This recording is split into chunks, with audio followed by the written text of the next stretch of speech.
The franchise. What is up? You are listening to episode 3 of the 4th season of the Let's Be Frank podcast. As always, I am Baseball Frank on Twitter, Frank Lopez in the real life, alongside the main man, Mr. Frank Martinez himself. How are we doing, buddy? Doing good. Anytime you put 3 and 4 together, I think retire 34, man. There you go. It's a good way to start it off. Yeah, man. So look, lots more to talk about this week than last week.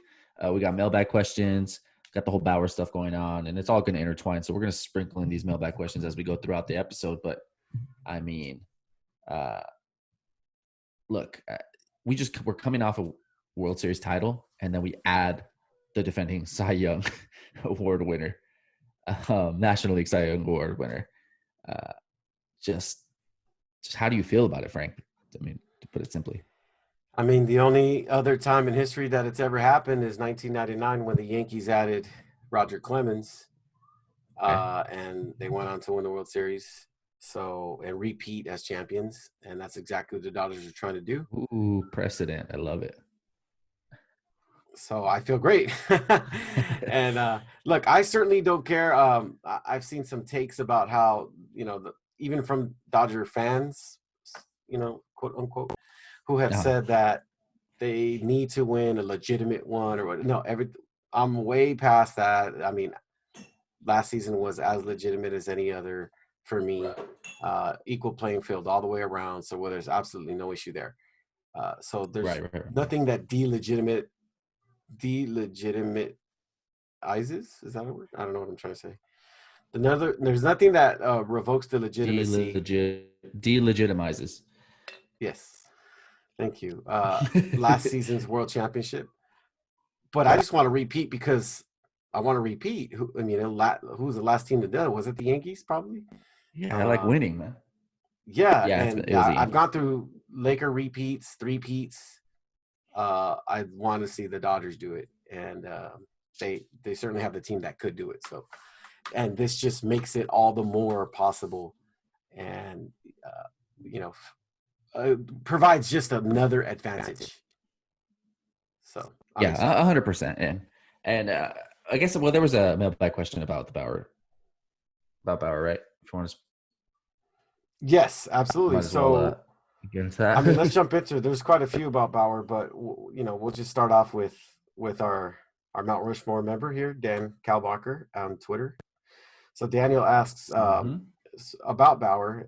One of the things about him, or a detail here, is Bauer originally said he wants to pitch every fourth day. So that's going on 3 days rest throughout the entire season, pitching every fourth day. Good for him. But how does that influence the rest of the rotation, negatively or positively? Yeah, so the inside baseball part of it, right? The actual what kind of actual impact can you have on this team? Look, the fourth day thing is nice in theory, whatever. I'm not even saying that it can't work or that a pitcher like him, like I'm not even saying it won't benefit the team, right? Um, but that type of experimental strategy type stuff, I'd rather leave that to other teams to try out first. And then if the Dodgers, want to adopt it, they can, right? Just I remember the whole idea of the opener, right? How wacky it sounded when the Rays, I think, started doing it. Right. Sergio Romo was starting games and he was just pitching one inning, and then it was bullpen games. We all thought it was kind of wacky, but guess what? I mean, there was bullpen games multiple times in different series in the postseason last year, right? Um, if the game goes there, that's cool. But the Dodgers have 7 starting pitchers, man, and they're all good. They've all been tested, and uh, they could all get the job done. I just don't think this is the team for that, to be 100% honest. If I'm a fan of a different team um, that kind of needs to experiment and maybe hit the lottery in that type of way, then I entertain it a little bit more. But I mean, for this team, I think it's worth having a conversation about, to be 100%. I mean, you got to be innovative, right? You got to stay ahead of the curve, but I just don't really see the need for it, to be 100% honest. Yeah, agreed. I don't see a need, but I am intrigued because given his explanation of that in the presser, and I'm so glad because some people were explaining how that's gonna, a talking point, an ongoing talking point currently is that was gonna somehow negatively influence the team, the chemistry, the clubhouse, or so to speak. Yeah. But I like Andrew Freeman brushing that off with a joke today at the presser. Much to his He chagrin, mentioned right? something, but yeah, much to the chagrin of Bauer. And then Bauer explaining his reasoning later on, saying, he just wants an open mind. He just wants a conversation to be had. And I think the Dodgers will afford him that for sure. Hmm. Um, and he was talking about how it could benefit him, it could benefit other people on the staff. He's probably talking about the aged guys, seasoned vets or whatever, Right, right. getting extra days off and things like that. But and who knows? Maybe they'll try it here and there. Maybe there will be times where it might make sense matchup wise. I don't know. But I think that the Dodgers are innovative and they will listen and they will have an ongoing dialogue on something like that and other ideas. Hmm. Um, but overall, I don't see any negative influence coming from this, Dan, to Okay. answer the question. I think, and I honestly don't see it happening, but I like the fact that there's conversations of this sort. You know what I mean? That Yeah. there's out the box ideas, and this is the organization for that. And it's part of why he opted to sign here. He says the way that they integrate, all the everything that is innovative, everything that is technologically advanced and savvy and modern, and how they just streamline it all to have a baseball program, an organization that is Yeah. on the front for of every other. So Hmm. yeah, I don't think there's any negative influence that'll come from this. If anything, it's just a positive thing that they're willing to engage in this type of discussions. Yeah, yeah, yeah. But how desperate are we to really implement it? We're not. Right. Now, if it comes to the point of the season, you have some injuries and you really need to test it out, then at that point, circumstances change. And for me, at that point, I might be willing to look into that. Because if not, he's been durable his whole career, um, and there's like a track record of why he's durable. So if it's needed, it's needed. Also, come playoff time, like we've seen guys go on short rest and all that stuff. So it's nice to know that that's as far as like implementing it off the top. Like, I mean, look, we have a rotation where you have Julio Diaz, Justin May, David Price, and Tony Gonsolin fighting for the fourth and fifth spots in that rotation. So um, it might make more sense to keep guys fresh, to be honest. Yeah. Yeah. Thanks for the question, Dan. I always appreciate it.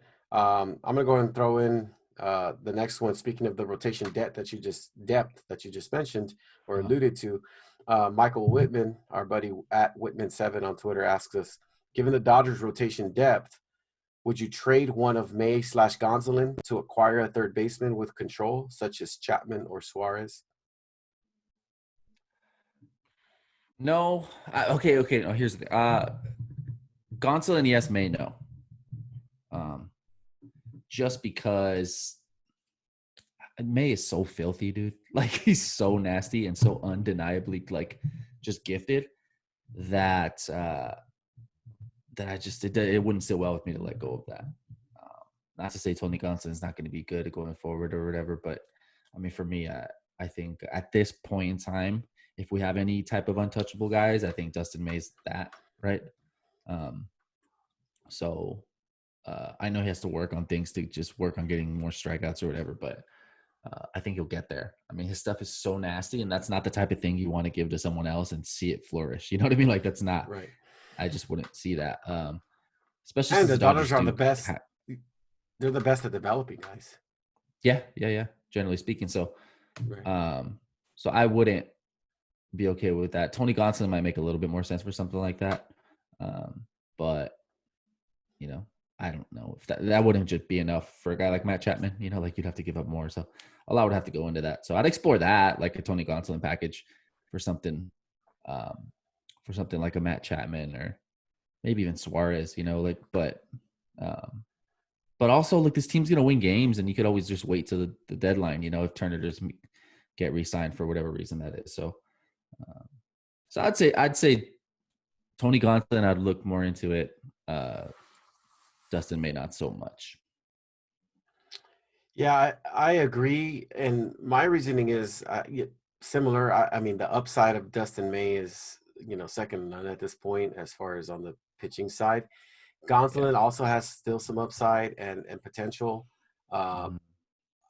I think he's farther along in his control and in different aspects of the game than May is Yeah. right now.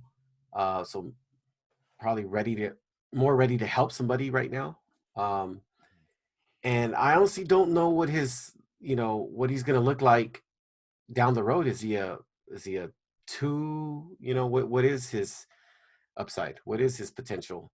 Yeah. Um, and is he a guy who can play better for someone in a bullpen role? I don't know. I don't know, to be honest. So would I part with Gonsolin if it meant obtaining a third baseman in the event that we need that and Turner's not re-signed?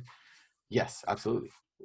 But like you said, it would take more than just him. So I mean, what does that package look like, including Gonsolin? If Yeah. it's Gonsolin plus Ruiz plus someone else, you know, I don't know. That kind of does lead us to our third another question here over on Instagram actually, and that's from Ricardo Pena. This is Ricardo.Pena 383584. Um, so his question is, talking about third base, and asks, are Rios and Lux enough, or do they re-sign JT? So, and tying that in with Whitman's question, if JT doesn't sign, which I still expect, I 100% expect that to happen, but if it doesn't, do you roll with Rios and Lux in the infield, or do they um, get someone else in that case, via trade? Yeah. I look, it's enough to start the season, in my opinion. Yeah. Obviously you're going to mix Chris Taylor into that little rotation. I think Chris Taylor in that event becomes an everyday player. Pretty much kind of almost already was. But you just see a lot of him in the infield, probably less outfield. So I think you could start the season like that because this team's going to win a lot of games, at the very least be in contention for first place. So, yeah, I think it's enough to start the season. Isn't it enough to be the World Series champion? That's different, because that has a possibility of, if things aren't best case scenario with those two guys, it has an opportunity of being holes in the lineup, and you just obviously you can't have that, So um, we needed every single guy last season to win the World Series, right? And it seemed like every year before that, every hole was a gaping hole that was just obvious, in that lineup, and you would Yeah, and dread the then when times those guys would go up to bat, and it was like, we didn't have that last year, and look, we're champions. So, um, yeah, you were gonna say something? yeah, just to that point, they they didn't have that hole, and then what that helps against, it provides insurance for when one of your stars does struggle, right? Yeah, So when Bellinger was struggling in 2017, but you also had Josh Reddick, but you know what I mean, you also like oh, I'm sorry, that was 2016 when Carl Crawford, then Josh Reddick, then Chase Utley, and guys that were just big holes that were trotting out there every single. And then so one of your stars is struggling, Curtis just makes it that Granderson, much AJ more. Yeah, Pollock 2 years Grander. ago. Yeah, Yes, it's happened. Yeah, all of it. Yeah. So and the one year that didn't happen, lo and behold, the Dodgers win. So yeah. uh, yeah, I agree. Thank you for the question. Yeah, appreciate that. Both Ricardo and Whitman there. So next question is from our buddy Midwest. I guess he changed his handle. This is Jack, and his new handle is on Twitter at Midwest LA fan. Looks like he's got a Lakers IV there, so it's probably a generalized thing now more than just Dodgers. Uh, if Ruiz is truly on the block, this is Keibert Ruiz. Since he's MLB ready, would you rather trade him for a guy that can help win now, or since the team is already so good, trade him for prospects that might be a couple years away? Are we so sure that he's like big league ready? Big league ready? I know he came up, he had a home run or whatever. Um, I think we let that marinate a little bit more, uh, unless something obvious comes across the table. But that's just one of those we can kind of keep in our pocket because catchers typically, you know, there's always going to be a team desperate for a catcher. And if you could just find the right opportunity for the right team to be desperate, and it's going to give us back the perfect piece that we need for whatever reason, or to fill a hole in our farm or whatever, for some depth. And I mean, I'm for it. I definitely am because Will Smith seems to be the business. You know what I mean? Like, uh, had arguably the best season for a catcher last year. At least top three, you could say. Yes. So, and he had, in the postseason, he came through when he needed to, right? So far so good with him. I think it's sustainable with him. I've seen talks about moving into third or whatever. I'm always just careful with that, just because a guy can play a position doesn't mean he should every single day. It's not my favorite way to go about things. But I mean, yeah, I'm willing to explore anything that's going to make the organization better, right? And look, if you have one great catcher, it doesn't make sense to have a backup great catcher, right? It just makes more sense to have a kind of like a defensive guy, kind of like an Austin Barnes or guys like that. So, Yeah, you don't want to yeah, cash out on that luxury for sure. yeah. So it does make sense. I actually like the thought, but I wouldn't just jump at any offer. Obviously, and I guess that goes without saying, but use that leverage. It's a guy that we have that we like, but it has to be the perfect thing. So, Yeah, just if like you any other can trade. trade Ruiz now for a hole, then I think you do it. Right. But unless that is the obvious situation, I think you just wait. All right, thanks, Jack. We appreciate you. Welcome back. I haven't heard from you in a while. Sir. All right, so let's just throw in Cold Beer's question here. So he's got his 85th handle now, I think it is. So his new handle is Jordan's 23459. Is it a public or private profile? I don't. Let me check. Yeah, I don't know. He's got like 100 followers on this one. Okay. Oh, look at him. So his question is my biggest, or his concern. Thank you for the concern here. My biggest concern, and it should be yours, he says, is that I think he's talking to you, Frank. You don't have a buffalo wings taco. I think that's going to be key to getting Trevor Bauer out there to your Yeah, spot, I believe. to my spot. Yeah, we don't have a buffalo wing taco, at the moment, at least. It's not a bad idea. But here's the thing. Here. Actually, I want to say we can't have a buffalo wing taco. Why? Because buffalo wings have bones in them, right? And you can't just bite into a bone, right? You can't just put a Yeah, wing into a bone. I think he's thinking So, chicken strip taco, or yeah. So to say a buffalo wing taco that's actually edible, you would imply that boneless wings are actual wings, and I just would never condone that type of correct. idea. So yeah, no, that's not a possibility. Now we could have a crispy chicken taco or something like that, right? Something along that, something along those lines. Sure. But yeah, you wouldn't see a buffalo wing taco at a laundress, I don't think. Yeah, Not leave if I that have stuff anything to to say like about it. right. Leave that to Jack in the Box late night munchie menu or whatever. That's just has Del Taco written all over it, dude. Oh, yeah. I think I have that, to be honest. They probably do. Yeah. Yeah. So buffalo wing taco might not be the thing. We know Trevor Bauer loves tacos. Hey, but he probably likes pizza and wings too. Who doesn't, to be honest? So Right. try to If get you him out like here. tacos, you probably like wings and pizza as well. Yeah, of course. Yeah. And if you don't like wings and pizza, just learn to love yourself, please. Well, Lauren doesn't like pizza. Yeah, Right? yeah. And I'll tell her every day. Learn to love yourself. Yes. All right. Thank you, Steven. Appreciate you, man.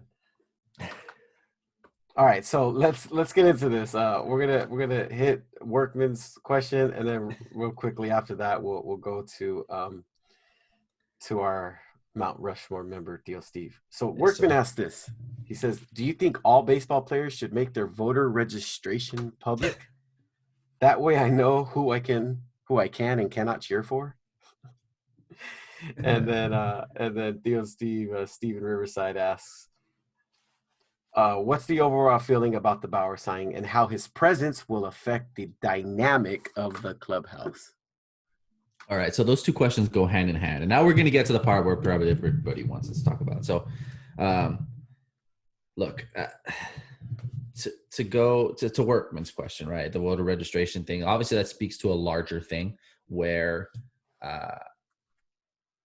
people are getting athletes as baseball players as off the field ideals, and they're trying their absolute hardest to make them matter on the field.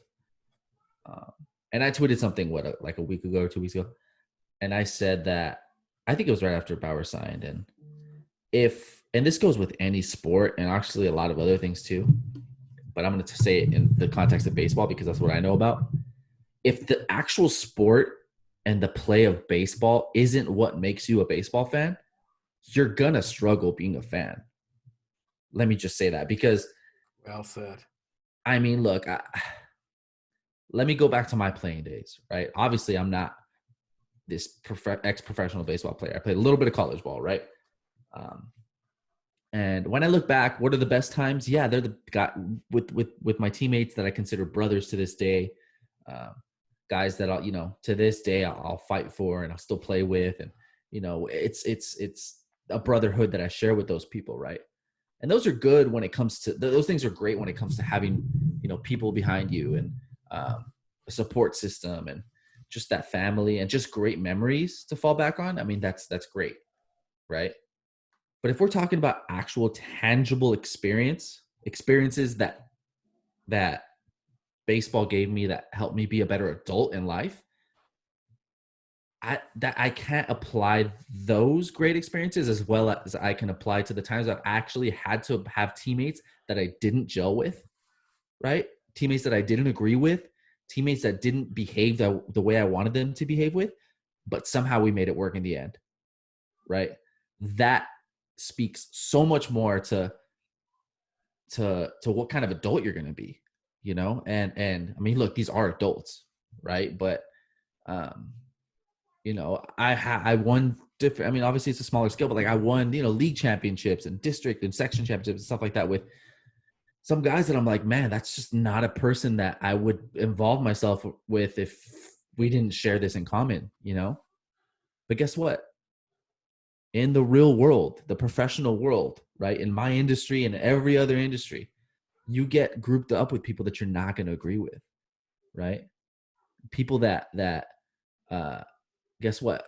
Religious differences, right? Political differences, people that just have different philosophies on the actual work itself, right? And if you could fall back on sports saying like, hey, well, you know what? That one guy I didn't gel with, but we made it work. It's so much easier just to live your life going forward. Like it's so much easier to get through those situations in the future, right? And in sports, professional sports, it's the same thing, man. These guys have been, how many different teams have all these guys been on? Every year it's a different team. Yeah, some new teammates, right? But they went through the same thing, whether it's little league, travel ball, JV, varsity baseball in high school, junior college, universities, low A, high A, single A, double A, triple A, and now the major leagues, and they're just bouncing around from team to team. Do you guys think that they've agreed with every single teammate they've had? Do you truly believe that? I don't, right? But somehow they haven't let it get in the way of getting to where they are now. Like for me, that's the most important thing. And that's like, if I could go back and give my okay, what is the most tangible thing that I could look back at the experiences I've had playing baseball? There's a lot of them, but one of the most tangible ones is that like, hey, there's guys I just didn't gel with, but guess what? We bought into the same like mentality of like, hey, let's get this task done. And the task was to win. Right. And if you just can't grasp that as a concept, then I honestly, I'm sorry that you didn't have those experiences that I did, but guess what? I did have those experiences. And when it comes to Trevor Bauer in particular, like people think because we defend, the Dodgers signing him, that we agree with everything he says. Hell no, dude. Right? Some of the stuff he said, I'm like, dude, you're stupid. Like, come on, I know he's I think dead wrong in a lot of those things. But the fact of the matter is, I mean, now to Steve's question, Andrew Friedman answered that. I think in the last 6 years, if you haven't trusted what Andrew Friedman and his team has done, his front office team has done to vet players and to make sure it's the right fit, and also just the fabric of the organization itself to really be able to take on different types of personalities, then you're blind. You haven't been watching. You know what I mean? Like you're just cynical. And like I said, man, if everything other than baseball is what makes you a baseball fan, then maybe you should just, I don't know, man, go watch Jersey Shore. You know, like that's the best I have for you, you know. But for me, I love the game because of the game. I love what happens on the field. And I understand that there are things beyond that.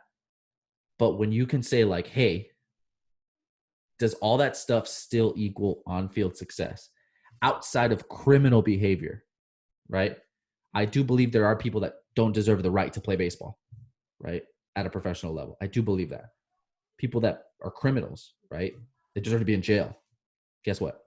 Trevor Bauer's not on that list for me. He's not, right? On the flip side, I think he's doing a lot of things to progress the game, and there's a lot that baseball does or doesn't do to promote itself, that he's taking on, and you know, I think is changing the game in a lot of ways, in the way that it's played on the field and the way that it's, you know, revealed off the field. So for me, like when I say baseball, I'm a baseball purist. It's not that I'm a purist of the rules of the game. I'm a baseball purist because like what happens on the field matters first. That's the first thing, right? Outside of criminal behavior, that's the first thing, what happens on the field. And after that, it's like, hey, if you can make it work, you're a better person to have on the team. You know what I mean? Like if you can make it work. Not to mention, I guess, Andrew Friedman and then the team, like they vetted, they asked other coaches. Dave Roberts said it himself too. Like they asked ex-teammates, ex-coaches, and everybody went to bat for this guy, right? Because yeah, he brings attention, but I mean, not all attention is bad attention. You know what I mean? And not to say he hasn't had his moments, but these are the same people that are bitching about this, dude. The same people that are bitching about this are the people that defended Puig for years. Yeah. Right. And there's so many parallels there, right? Like so many. And guess what? I'm pretty consistent because I defended Puig too. And I'm going to defend this guy. And Tommy Lasorda. Yeah. Yeah. So that's my piece on that, man. But like, it's just ridiculous, man. Like I don't care who people voted for. Obviously, Workman doesn't either. It's all sarcasm with the question he's asking. But like who you know, what your immigration policy is or whatever. Like all of that, like it shouldn't matter, because the reason I know about this guy is because of baseball, right? So it should start with that, because he hasn't done anything to lose his right to do that, to play the game of baseball. Yeah, you know, I think, well, what is a team? I mean, a team is a collection of individuals, right, that are brought together for a common goal, a common purpose, you know, to achieve something, a shared, you know, desire or goal. And in order for that to happen, you have to be on the same page in whatever you're doing. So on a baseball team, you're not voting together. You're not, you know, you know what I mean? Like sports has always been a great escape from, in some ways, the real world. You know what I mean? You get home after a long day of work. You get home after dealing with all the things you have to deal with in your life or whatever, and you turn on the game and you kind of disconnect from that stuff for the few hours that you're involved in watching the game. You know, you talked about, you know, a new barber shop that you had to find, and you know, but you're happy with it because it's what you said, it's that barbershop feel, you know what I mean, where you can escape, where you can, it's, you know, that man cave with other men, so to speak. And I mean, you get pampered with the haircut and all that kind of stuff. You get to just talk whatever you want to talk about as men and things like that. So yeah, that's what sports has always been. Yeah. And I know people are trying to make it not that anymore and try to demand that, not only demand to know the ideals of somebody's political views or whatever, or views on a specific topic in society, um, but also demand that they have the correct one according to their opinion. You know what I mean? Yeah. Wrong think is published in society, and now they're trying to bring that into sports, where if you just have something that is not with the going narrative, with the accepted opinion or whatever, Hmm. then you shouldn't be a part of it. You know what I mean? Cancel culture now on teams and sports. You know what I mean? Cancel that person because what they think on a particular topic, as opposed to can they play or not? Can they help this team in its shared goal, in its objective? Yeah. Uh, can or not? You know what I'm saying? Like, I don't understand. Like, would you do that in your own workplace? You know what I mean? If you're a car assemblyman, you know what I mean? Or or Hmm. in an assembly line, assembling cars, would you be like, you know what, the guy who does the doors, like, down there, I heard he voted for candidate B, and we all voted for candidate A. So nah, man, we'd rather deal without the door. You know Nah, what I'm man. saying? We got this car. We don't want it. Like, That could be a mailman car. yeah, that's a UPS car. It's like, what? Shout out Dodgers meme team.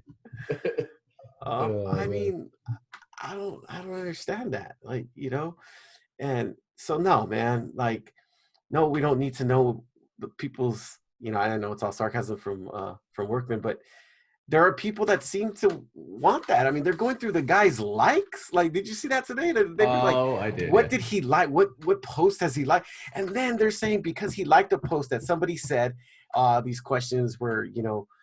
I don't know, whatever, like, not the best questions or whatever. And he liked to post somebody's tweet about it. Oh, he hasn't learned a damn thing. He hasn't grown. He's still harassing people. It's like, whoa. I mean, the leaps and bounds. You know what I mean? Yeah. I It's went on to bizarre. tweet that going through somebody's liked tweets is a mild form of obsession, right? And we've seen it with political figures, right? People doing it like, hey, if you're having fun with it, like just admit it. Like you like doing this, right? Don't Yeah, put it yeah, on yeah. him. You like the chaos and you're just as much a part of it as anybody else. So keep going though. I like where you're going. Yeah, no. So it's just that. It's like, no. I mean, the team is, in this case, a sports team, a baseball team, and the objective is to win Yeah. a championship, together. And I guarantee you that if you only knew, if you knew everybody's view on everything, you're Jeez. gonna find some disagreements. You know what I'm saying? Like, we're all different people. And so what do you want? Like, what's the ideal here? You know what I'm saying? Like, what is the ideal for these for your baseball team? Because I guarantee you there's I don't know how many, but there's more than just Trevor Bauer on the team who has similar views as Trevor Bauer. Yeah. Like, that's a guarantee. So Mhm. do you want to X those guys too? So you celebrated the championship, because I see some people say that they won't, they can't for the team or whatever, or boycotting the team, and Well, don't worry. It's you all know, bookmarked, Frank. It's all bookmarked. okay, so you're going to not celebrate this team, and Andrew Friedman and the front office condone the behavior of Trevor Bauer from 2015 or from this year or that, whatever time, because they signed him in 2021. Yeah, man. Okay, Yeah. fine. But follow that logic train. Okay, so what are you gonna do if you found out that Corey Seager, the World Series MVP, right, or Clayton Kershaw or someone else, you know what I mean, has a view that you don't like, or has a view that falls in line with Trevor Bauer's view? Yeah. Let's just say, Yeah. what are you gonna do? What do you can't retroactively take away your cheers, take away your support. So does that make you now uh guilty? Does that make you someone who condones bad behavior? It's just so twisted. Yeah. And I said something a little bit ago, and I think this in some ways it's a coping mechanism for these people that have to go through that. Now, again, if you're just a troll and you're trolling for trolling's sake, I can respect that if you admit it. You know what Dude, I'm saying? yes, because we do that too. Yeah, and it's Right. fun. It's a Yeah. form of entertainment, and Yeah. dude, you're having fun with it. And it's one of those things. If someone does it to you, you can do it back. It's all good. It's fun. Mhm. It's good. Mhm. But if it's like you say, if it's that you said mild, but you know, if it's that obsession where you just feel this urge, this need to have to point the finger outward consistently in your life at somebody else and blame game, and this person is that and that person's bad because of this, and it's like, whoa, whoa, whoa, what about you? You know what I mean? I really feel like in some cases this is a coping mechanism to be able to look outward and more and inward less, Yeah. because we're all flawed people. You know what I'm Mhm. saying? And none of us have the perfect view on everything, and none of us have the perfect track record in our behavior ever. And so, like, whoa, the quick trigger to cast judgment, the quick trigger to virtue signal and act as if, you know, you're above reproach, above, you know, having a wacky view, or above you know, even having, you know, flaws and Mhm. you know, poor behavior. So ridiculous, man. It's so ridiculous, man. And here's the thing, man. Like as time goes by, I want to tell these people this, right? That as time goes by, more and more people are realizing how ridiculous it is, right? And as time goes by going forward, I'm almost certain that history is just going to remember you as those fringe crazy people. I'm telling you, like that's what's going to happen, right? And uh, when everything goes back to being what it's supposed to be, um, and I do believe it'll happen, right? Pendulum swings one way and back the other way.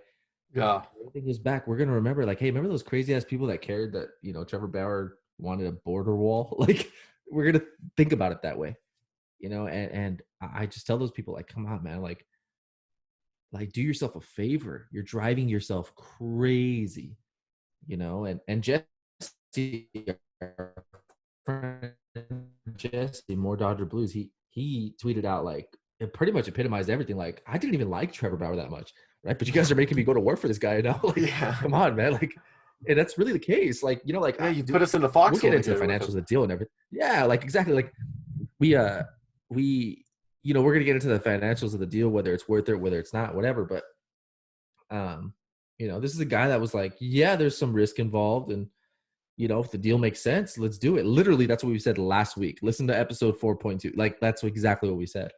Uh, sign him if it makes sense. In our opinion, it did make sense, but uh, but it's not that we are attached to these dickhead players. Like, no, like we're just not gonna let certain types of behavior deter like what the main goal is, you know. And people, like, I love the factory car factory analogy you use. Like, people forget that these are professionals and they have a job to do, right? And Yeah. guess what?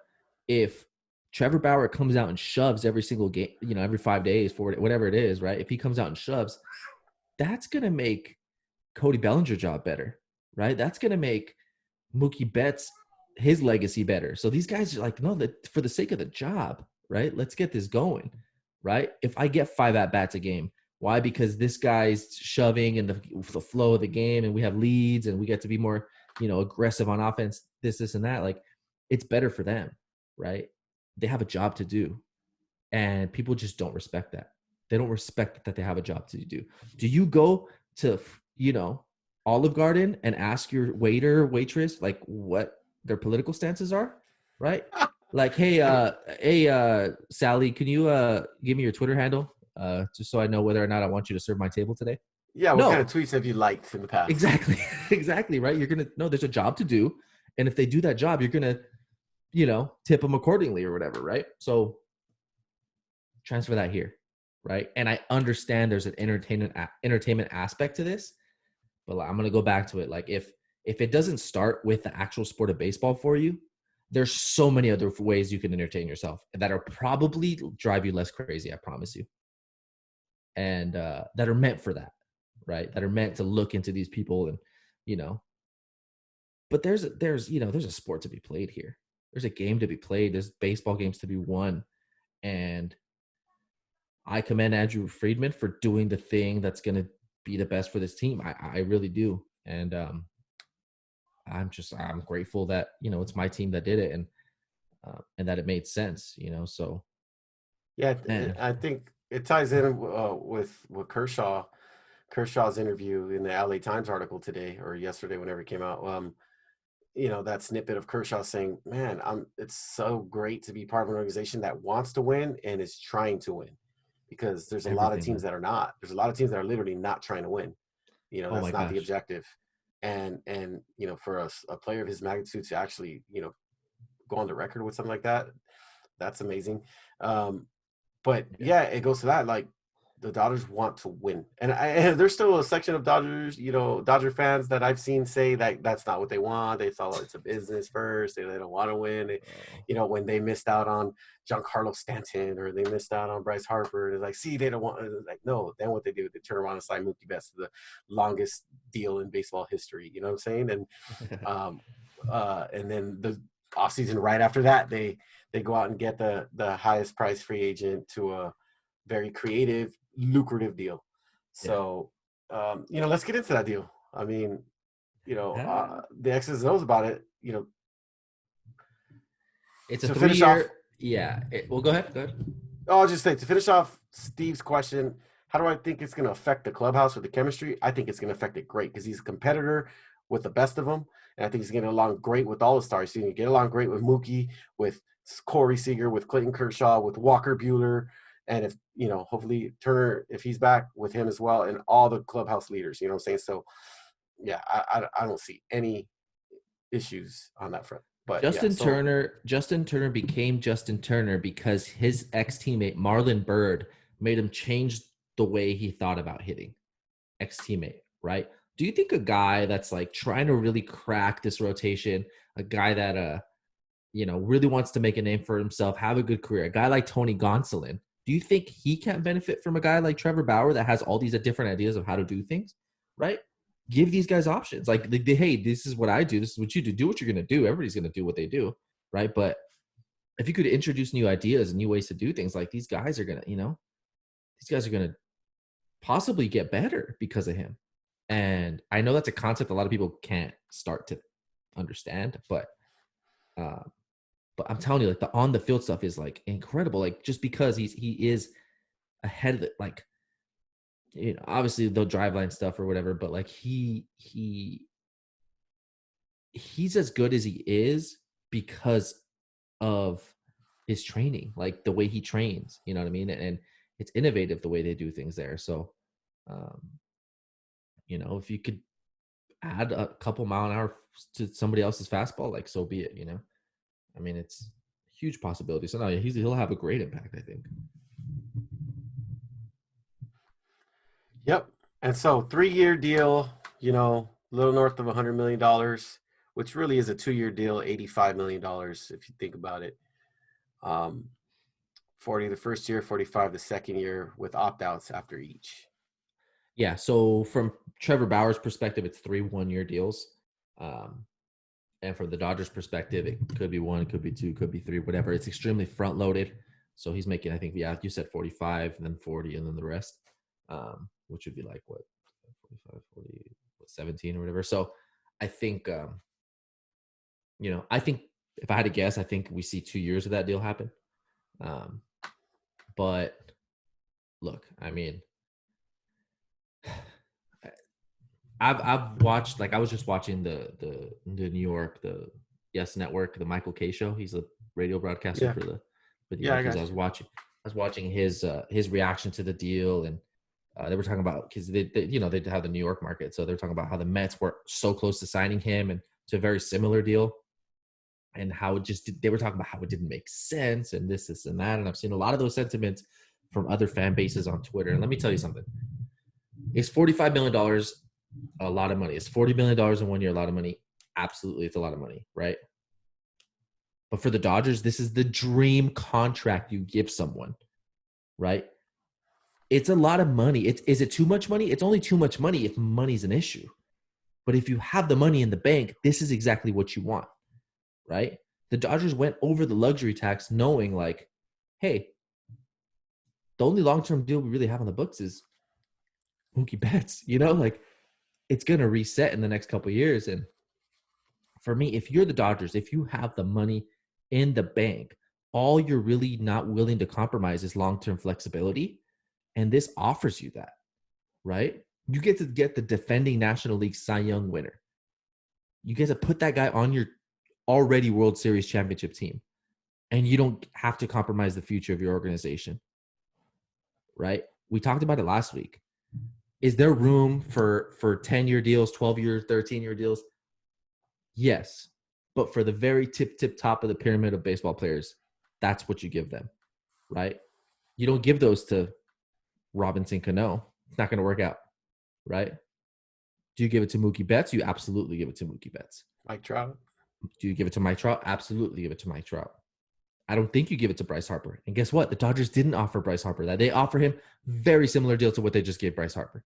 I mean, to what they just give Trevor Bauer, right? Front-loaded, short-term deal. It's a dream. I'm telling you, it's a dream deal. We're talking about haircuts earlier, right? If you're need to get a haircut, right? There's a place nearby, half a mile away from your house, and they charge, $15 extra the normal charge, right? But they do a great job and it's really close to your house. But there's another place 10, 15 miles away from your house, charges a little bit less, and they don't do as good a job, right? What place are you going to, Frank? I think I know this answer. Yeah, you're going to the one that does, the better job. That's close to your house. Yeah, because it's convenient, right? It provides you flexibility in your day, right? Yeah, you get to go, time. You get to, time, that's which is priceless, right? And you're going to get a quality cut. I think that's the perfect analogy for this, right? You're going to get a guy who, aside from 1 year in his career, I think it was 2019, right? He had some hiccups, has gotten incrementally better throughout his career. His velocity has gone up throughout his career. The effectiveness on his pitches have gotten up, have been better throughout his career every single year. And that's an attribute that we praised Kershaw for, like every year he just gets better and better. And look, I think he's pretty much at his prime right now. Why wouldn't you go for that if it's not going to compromise the future of your organization? I think it's a no-brainer if you're the Dodgers. Yeah, you offer that deal, right? And they did. And now we have the best rotation in baseball after a divisional opponent did a lot to try to get close, and we just blew them out of the water. Guess what? The Padres can't make that deal. Why? Because that $40 million does make a difference to them, right? You look at, I'm telling you, let me give you some perspective. You look at ownership groups across all of baseball, right? Or ownership for different organizations, right? Look at the Nationals, for example, right? They have one rich guy that owns the majority of the team. I'm sure they have, minority owners or whatever. It's a couple or whatever, family, older guy. The Dodgers have a group of those. You know what I mean? Like they have a group of like multi-millionaires. Mark Walter, I'm pretty sure, is a billionaire, right? Like Magic Johnson, a guy with that much money is like a blip on the radar. Like it's like it's crazy. It's crazy the amount of money. So for them, they don't think like, hey, if you got to invest up front, invest up front. Just don't make it to where my business isn't going to be sustainable anymore. And I think the Dodgers are the most sustainable franchise in baseball, right? Most teams, if you give them 3 straight years in the playoffs, they don't make it, 2013, 2014, 2015, they go back in tank job, draft, try to do it that way, right? Yeah, Diamondbacks. Yeah, and the Dodgers just kept going for it. And you alluded to what Clayton Kershaw was saying about it's just so cool to be part of a team that just continues to go for it. 2015, 2016, and 2017, in my opinion, was such a bad time for baseball. In 2015, the Kansas City Royals won the championship. In 2016, the Chicago Cubs won the championship. 2017, the Houston Astros won the championship, right? 3 organizations that tanked and ultimately won the World Series, right? So bad for baseball because now every team thinks that, hey, tanking can work, right? But I think I tweeted that, and I think Jeff Snyder said, yeah, but the Cubs still had to go 7 games against Cleveland, and the Astros had to cheat to win. You know what I mean? Like, and if you get owners that you give them the option, hey, tank, save all this money, and you still have a chance to win, or you could spend all this money and maybe still lose. A lot of them are going to tell you like, well, no, obviously tank, save money, and then when we're good, we'll be good, and then we won't be good, and whatever, right? And I look from a business perspective, running a business myself, like I understand like you save where you can save, but here's the thing: there is an infinite amount of chicken wing spots that can open up, right? An infinite amount. There's only 30 Major League Baseball teams, so if you're gonna have that approach, if you're gonna be like, no, cut, get out of here, bro. This ain't for you. Like, there's 30 teams. Everybody should be trying to win. Right. Don't you think? I just don't. And I think Major League Baseball is just way too soft on that type of thing, right? People say, oh, salary cap, have a salary cap because these teams. Do you not understand that teams underspending is what's really happening? Is what's really killing the game? Problem. It's a huge problem, right? Yeah, obviously, I'm glad my team reaps the benefits from it, right? Like, yeah, that's why we get, guys like Mookie Betts or whatever. But because a team like the Red Sox have no business in shedding payroll, Jesus Christ. But a team like the Red Sox is doing what they did. And yeah, sometimes we get guys from other organizations that can't afford them, so they say, right? But if you can't afford it, get out of town, bro. This ain't for you.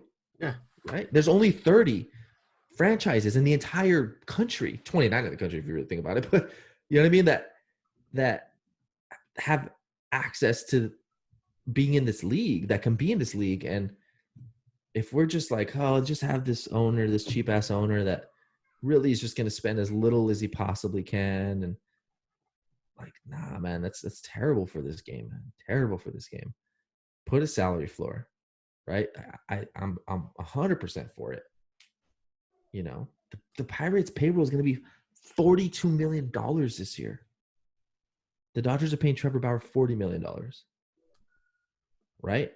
How are the Dodgers the villains here? What are the Pittsburgh Pirates doing to their fans there? Right. I understand why baseball fans, like people are falling out of love with the game of baseball.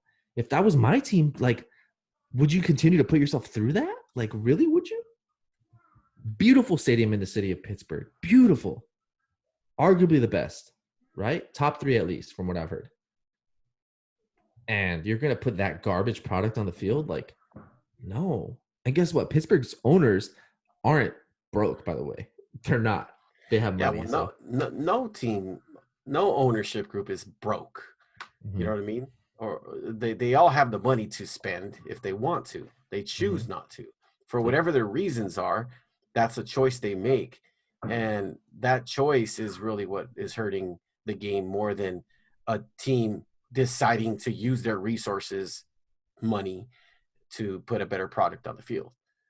You know what I mean? And going back to your restaurant analogy or whatever, like, you got to compete with, I think in there a lot, there's a Jack in the Box, you know what I mean? There's another place, there's a few different eateries just in your center, but then across the street and down the street. And if you go in a 1 mile radius, you probably have, 25, 30 eateries that you have to in some way compete against, you know what I'm saying? Yeah. And if you just decided to not put any effort, you know what I mean, and not try. And yeah, the market will speak for itself, right? Like people will just honestly go to the other place, right? Exactly. These people this is an affair of passion. You know what I mean? Like sometimes you don't choose this life; it chooses you. I think we're products of that, Yeah.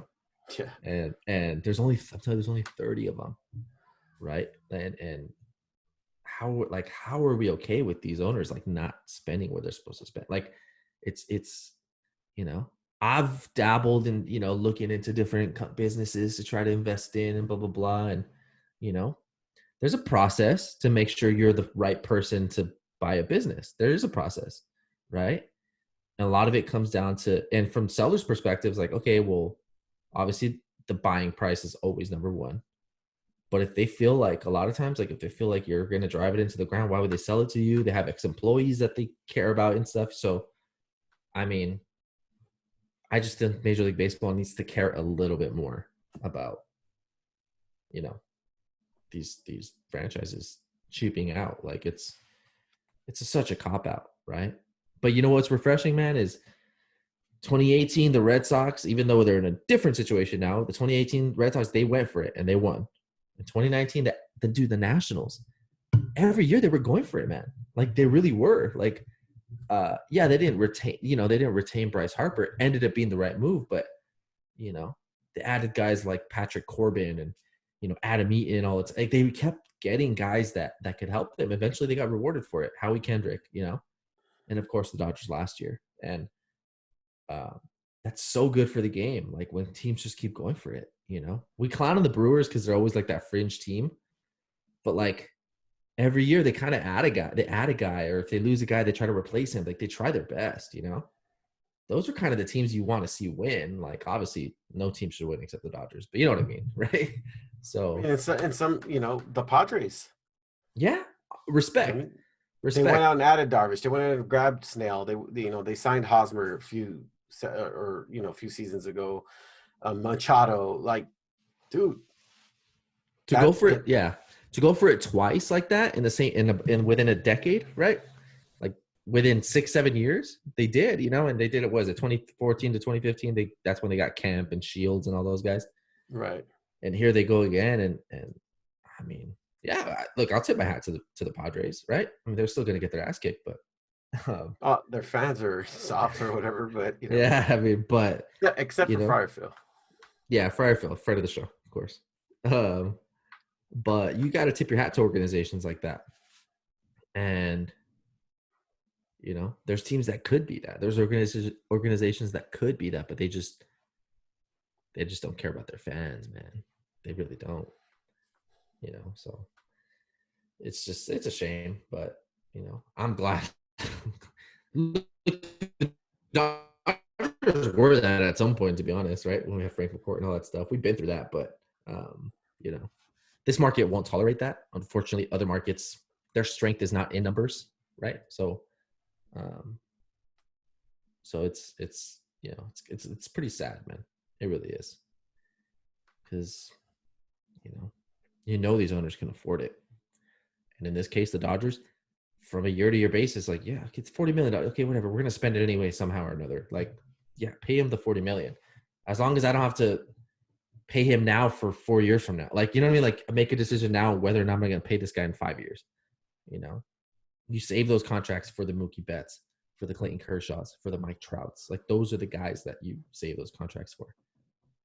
And Trevor Bauer isn't that guy, right? And finally, like we said, the Dodgers offered Bryce Harper that type of deal. It's the perfect deal for a team like the Dodgers, I'm telling you, right? And finally, they got the guy that was willing to do it. It was Trevor Bauer. So, exciting times. Yep, spring training right around the corner, man. Can't wait. Yeah, they packed the trailer already, didn't they? It's on its way. Yeah, man. So, there's a lot, that happens on Twitter with all these things. And, obviously, I'm in the thick of it. You're in the thick of it sometimes. And look, when you see a certain type of behavior, certain type of hypocrisy, right? Like people are just so selective about just different things. Like, do you understand that a woman agent just signed a baseball player to the highest average annual value of all time? Do people understand that just happened? Ever. A woman. But guess what? Literally 1 week ago, people were celebrating that the first female referee refereed in a Super Bowl game, right? A couple months ago, the first, female to play in a kicker to kick a field goal or whatever, like people are so selective about what they choose to celebrate, right? Or what they choose to not celebrate. And yeah, exactly. And look, when you when you want to make a difference, you could do one of two things. You could try to change the game altogether, or you can just get into it and just be a badass in it. And that's what Rachel Luba really is trying to do, you know? She's not going to let the game, this whole environment intimidate her, right? I think what she's doing is she charges an hourly rate, right? She's not doing this like percentage of a contract, right? She's doing like, she just literally just charges for her services, which is so innovative, like in her industry, right? Like for people to selectively like cast aspersions on her, like just to say like, oh no, but she's representing him, so I'm not gonna like her. When she is making possibly one of the biggest differences in free agency, right? Where she's charging for her service and not a percentage of what that player's earned, right? She's charging for what she's earning, right? So that's not going to make other agents happy. Let me tell you, all these other male agents that you guys condemn all the time that are greedy and blah, blah, blah, like it's not going to make them happy, right? So what is it that you want here? What is it?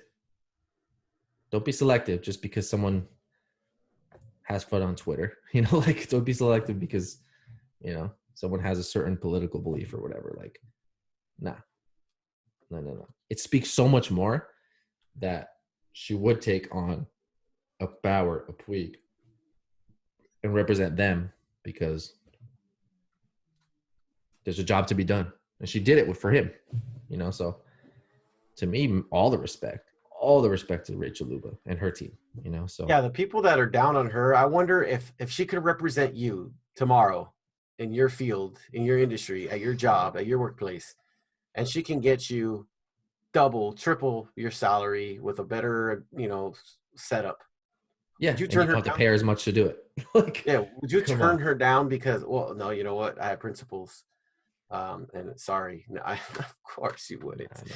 Okay. Um, you know, whatever. But that's it. I mean, just the inconsistencies, like you said, pick a lane, like where you know, it's just so hypocritical, inconsistent, and Opportunistic, man. logical. Yeah, Opportunistic and look, man, like to call people out, like I tweet, I'm glad that the people that during the press conference, during the Trevor Bauer press conference, I'm glad the people that got to ask the questions are the people that normally get to ask the questions, right? Because there's so many opportunistic writers and reporters and whatever out there, right? The Molly Knights that yikes. Molly Knight shows up, A, if the Dodgers are playing playoff baseball and have a chance to win a World Series, or B, if something's burning. That's it. That's the only time she shows up, right? She's over here crying about Trump the rest of the year. Like, I'm glad she didn't get to answer a question, right?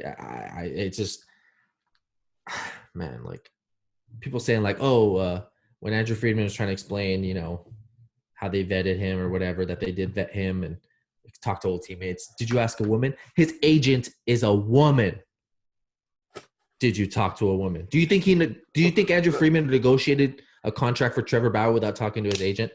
I mean, it seems Stupidity. to it speaks to their own bigotry in some sense, in some regards, because it's like, Yes. yes, so she doesn't count. She's not a woman in your Like, eyes. Where's the my feminism God. here? Where where's the championing of women's causes here? Like, Yep. oh, and then to not see it, you know what I mean? To Yep. not have any self awareness, to just, you know, for it not to hit you. I don't get Yeah. it. I really don't. It's hypocrisy to like the fullest extent because, man, like, and then Bauer had a an interview with MLB Network like immediately after, and he said like, I didn't hire her because she's a woman. I hired her because she's made the most sense to get this job done, and it benefited me the most. And that is progress, dude. That is the Boom. ultimate form of Right. progress, Right. right? Not selective. Oh, because this person is this. All you're doing is you're swinging the pendulum just as high the other way. That's all you're doing. Yeah. Like, hey, you got to have these roles for these people and this Rooney rules and shit like that, right? Yeah. Right. Give it to the person that's most qualified, right? I'm not going to ignore the fact that there's been there over the over the course of history, there's been things in place to really inhibit other people's abilities, Of people of course. colors or minorities' abilities to get these roles. I understand that. Do everything we can to eliminate that, but you're doing a disservice to anybody if you're just giving opportunities out because of the way somebody looks, right? Because this person doesn't look like it normally looks, right? Like, no, Rachel Luba was the person for that job. Why? Because she wiggled her way into the market. She got creative, charged her services a completely different way, was open to all the things that Trevor Bauer and Yasiel Puig want to do as far as, promoting themselves online and having their own voice and all that stuff. And that's progress, man. That's real progress. Like that, Yeah. and did Andrew Friedman talk to a woman about it? Get the fuck out of here with that shit, dude. That's just, come on. He Silly. negotiated Like literally, primarily. like his agent. He talked almost exclusively to a Yeah, woman. right. Come on, dude. Like, Jesus. What, did you want him to ask the 17-year-old on Twitter that he made fun of? Like, is that what you wanted? Like, no. You think Andrew Freeman's gonna do that shit? Get out of here. Like, get out of town, man. Get a clue. Like, people are, oh my gosh, they're ridiculous. Like, I'm sick and tired of it, and we keep seeing it, and obviously we're on Twitter, and this is just where you see that type of thing, obviously, but I'm glad they asked the questions. Hey, you've had this type of behavior here, you've had this type of behavior here, because that's what these people are supposed to do. Make him answer for what he does. That's what press conferences are for, right? Make him ask the questions. But to think he shouldn't play on a team because of, come on, dude. Come on. No. If baseball isn't the reason that you're a baseball fan, you're going to have a real hard time. I'll always go back to that. Well said. I think it's a good closing remark there. All right. So let us know what you think. We're, I'm sure going to get into this next week. We'll talk more spring training stuff and outlooks and all that stuff. So, we're excited about that. But yeah, so obviously Bauer was the big topic today. And, let us know what you think about it. Or we're seeing it out there. We're seeing what everybody thinks about it. And, you know how we feel, right? And, we're just glad that you give us the time of your day, right, to let us really get it off our chest. So we'll try to get back to you guys next week. Our Twitter's back up, right? Yes. Undertaker GIF insert, raised from the dead. Also, shout out to the Undertaker for such a great career, right? Retired this year. Yeah, man. That guy's a legend. But yeah, so so we're back. It's at Let's Be Frank Pod on Twitter, so you can look there to see when the episodes get posted or whatever. But I'm at Baseball Frank, baseball in Spanish, Frank. You are the number 2, the letter B, Frank M. Is that what it is? Yes. All right, cool. I got it down. On Twitter and on Instagram, both of us. So follow us there, or at Let's Be Frank Pod on Instagram, and then Facebook.com/Let's Be Frank Pod. That's where you can ask us mailbag questions, all that stuff. But yeah, also, so we're experimenting with the YouTube side of things, right? We've seen that. I mean, look, I watch 10 podcasts a week, right? Yeah, from other types of podcasts. Same here. And I realized I'm always doing it on YouTube, right? Or Spotify if it's Rogan. So I'm like, well, why don't we do that? Right. So obviously it's just a whole nother way to consume content. It's edited a little bit. It's not edited actually. We just kind of post on the video. So versus our audio, we can edit a little bit more. We have a little more flexibility with that, but it's on there. Right. And the channel is Let's Be Frank. So we might be brave enough this week to post the YouTube link, but we'll see. Yeah, this is the season for YouTube. So we appreciate you guys sticking with us for the ride. It's a 4th season of this podcast. Think about that. 2017, right? 2017. Yeah, I remember it was the last week of the season. So we just, I don't know. I'm just excited that we've, gone this far and that we still love to do it because shit, we're going to talk about baseball anyway. Might as well do it here. So, right. So yeah, that's pretty much all we have for this week. Thank you for, sticking with us this long. And yeah, so we are the Franks. You guys are the franchise. We'll talk to you next week. Peace.